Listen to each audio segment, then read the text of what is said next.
Hi friends, ಎಲ್ರಿಗೂ ನಮಸ್ಕಾರ. ಈಗ ನಾ ಹೇಳ್ತಿದ್ದೆ ಎಕ್ಸೆಲ್ ವರ್ಕ್ ಶೀಟ್ ನ ಇಲ್ಲೇನಿದೆ ಈ ಶೀಟ್ ನ ಯಾವ ತರ ಪ್ರೊಟೆಕ್ಟ್ ಮಾಡಬೇಕು. ಸೊ ಪಾಸ್ವರ್ಡ್ ಕೊಟ್ಟು ನಾ ಯಾವ ತರ ಪ್ರೊಟೆಕ್ಟ್ ಮಾಡ್ಬೇಕತ್ತೆ. ಇಲ್ಲಿ ಶೀಟ್ 1 ಅಂತ ಏನಿದೆ ಅದ್ರ ಮೇಲೆ ರೈಟ್ ಸೈಡ್ ಕ್ಲಿಕ್ ಮಾಡಿ ಇಲ್ಲಿ ಪ್ರೊಟೆಕ್ಟ್ ಶೀಟ್ ಅಂತ ಕೇಳುತ್ತೆ.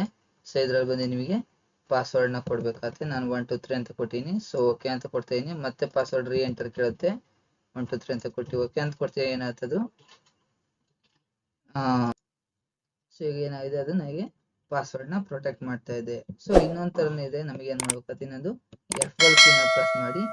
ಸೊ F12 ಕೀನ ಪ್ರೆಸ್ ಮಾಡಿದಾಗ ಏನಾಗುತ್ತೆ, ನಮಗೆ ಇಲ್ಲಿ ಒಂದು ಡೈಲಾಗ್ ಬಾಕ್ಸ್ ಬರುತ್ತೆ. ಸೇವ್ ಆಸ್ ಅಂತ ಒಂದು ಬರುತ್ತೆ. ಸೊ ಈ ಸೇವ್ ಆಸ್ ಅಲ್ಲಿ ಇಲ್ಲಿ ಟೂಲ್ಸ್ ಇದೆಯಲ್ಲ, ಸೊ ಈ ಟೂಲ್ಸ್ ಅಲ್ಲಿ ಕ್ಲಿಕ್ ಮಾಡಿ ಜನರಲ್ ಆಪ್ಷನ್ ಹೋಗಿ. ಜನರಲ್ ಆಪ್ಷನ್ ಅಲ್ಲಿ ಹೋದಾಗ ನಿಮಗೆ ಏನಾಗುತ್ತೆ, ಇಲ್ಲಿ ಪಾಸ್ವರ್ಡ್ ಬರುತ್ತೆ. ಸೊ ಪಾಸ್ವರ್ಡ್ 1 2 3 ಅಂತ ಕೊಡ್ತೀನಿ. ಸೊ ಪಾಸ್ವರ್ಡ್ ಮಾಡಿಫೈ ಕೂಡ 1 2 3 ಅಂತ ಕೊಡ್ತೀನಿ. ಓಕೆ ಅಂತ ನಾನು ಕೊಡ್ತೀನಿ. ಸೊ ರಿಟರ್ನ್ ಕನ್ಫರ್ಮ್ ಪಾಸ್ವರ್ಡ್ ಕೇಳುತ್ತೆ. 1 2 3 ಅಂತ ಕೊಡ್ತೀನಿ. ಮತ್ತೆ ಇನ್ನೊಂದ್ಸರಿ ಎಂಟರ್ ಕೇಳುತ್ತೆ. 1 2 3 ಅಂತ ಕೊಟ್ಟು ಓಕೆ ಅಂತ ಕೊಡ್ತೀನಿ.